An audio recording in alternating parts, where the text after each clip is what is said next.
हिमालय केवल पर्वतों की श्रेणी नहीं है, ये रहस्यों का भंडार है, तपस्या की भूमि है और देवताओं का निवास माना जाता है। इन्हीं हिमाच्छादित पर्वतों के बीच एक ऐसा स्थान है जहां हर कदम पर श्रद्धा और विश्वास महसूस होता है। समुद्र ताल से लगभग 3888 मीटर की ऊंचाई पर जम्मू कश्मीर में स्थित है अमरनाथ गुफा।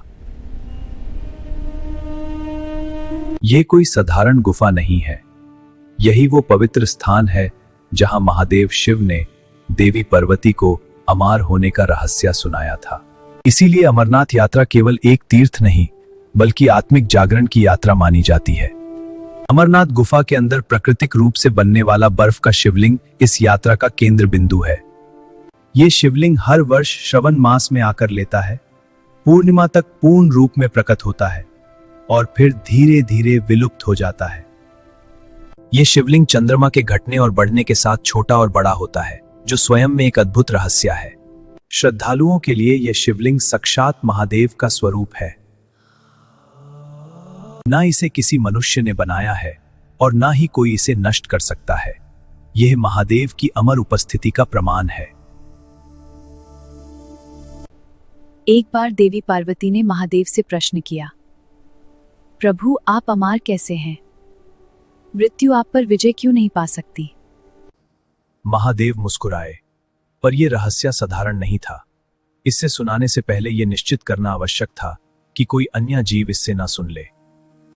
महादेव पार्वती को लेकर चल पड़े थे, एक ऐसे स्थल की खोज में जहां न कोई मनुष्य हो, न कोई देवता और न कोई पशु पक्षी। यात्रा के दौरान महादेव ने एक एक करके सबका त्याग किया। नंदी को पहलगाम में छोड़ दिया, चंद्रमा को चंदनवरी में, सर्प शेषनाग में। अंततः महादेव पहुंच गए अमरनाथ गुफा। यहीं पर होना थी अमर कथा। महादेव ये नहीं जानते थे कि उनके पुत्र गणेश चुपके से उनका अनुसरण कर रहे हैं। जब अमर कथा प्रारंभ हुई, गुफा में केवल एक ही जीव था, एक कबूतर का जोड़ा। कहा जाता है उस कबूतर जोड़े ने अमर कथा सुन ली और वे अमर हो गए। आज भी कई श्रद्धालु गुफा में कबूतरों को देखने का दावा करते हैं। जब बुता मालिक वापस लौटा तो उसने अमरनाथ गुफा को पाया। यहीं से आधुनिक अमरनाथ यात्रा का आरंभ माना जाता है। अमरनाथ की ये कथा हमें सिखाती है कि आस्था ही अमर होती है। अमरनाथ यात्रा आसान नहीं होती। ये सिर्फ शरीर की नहीं बल्कि मन और श्रद्धा की भी परीक्षा होती है। यहाँ कदम कदम पर थकान मिलती है, लेकिन हर सांस के साथ भगवान पर विश्वास और गहरा होता जाता है। अमरनाथ यात्रा के दो प्रमुख मार्ग हैं जो अलग अलग होते हुए भी एक ही लक्ष्य तक ले जाते हैं। पहला मार्ग है पहलगाम का, लगभग 40 किलोमीटर लंबी यात्रा जो 4 से 5 दिन लेती है। ये मार्ग कठिन है लेकिन पवित्रता और परंपरा से भरा हुआ है। दूसरा मार्ग है बलताल का, ये छोटा है लेकिन काफी कठिन। सिर्फ 14 किलोमीटर का ये रास्ता इंसान की हिम्मत और हौसले को पूरी तरह परख लेता है। जैसे जैसे यात्री आगे बढ़ते हैं, पूरे वातावरण में सिर्फ थकान, ठंड और भूख सब इन नारों में विलीन हो जाती है। कई यात्री कहते हैं जब शरीर जवाब दे देता है तब कोई अदृश्य शक्ति आगे बढ़ने की ताकत देती है। अमरनाथ यात्रा प्रकृति की भी परीक्षा है। बर्फीले तूफान, ऑक्सीजन की कमी, अचानक बारिश और भूस्खलन। इस यात्रा के इतिहास में कुछ दर्दनाक पल भी रहे हैं। 1996 में बर्फीले तूफान ने कई श्रद्धालुओं की जान ले ली। 2017 में आतंकवादी हमला हुआ। फिर भी ये यात्रा कभी नहीं रुकी, क्योंकि अमरनाथ यात्रा सिर्फ पैरों से नहीं, आस्था से चलती है।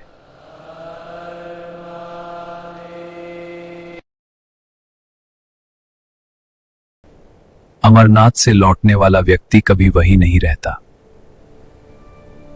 लोग कहते हैं उसका क्रोध कम हो जाता है, उसका अहंकार टूट जाता है और जीवन को देखने की दृष्टि बदल जाती है। यह यात्रा एक बात सिखाती है, जब सब छूट जाए तब भी शिव साथ रहते हैं।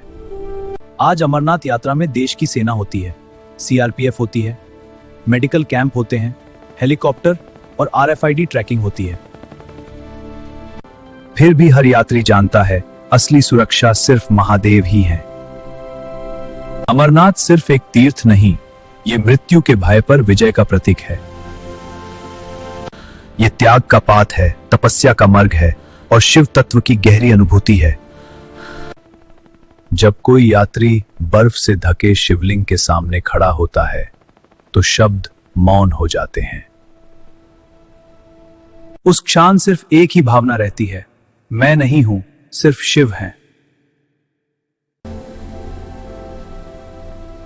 यही अमरनाथ यात्रा का सार है, यही अमर कथा की पूर्णता है।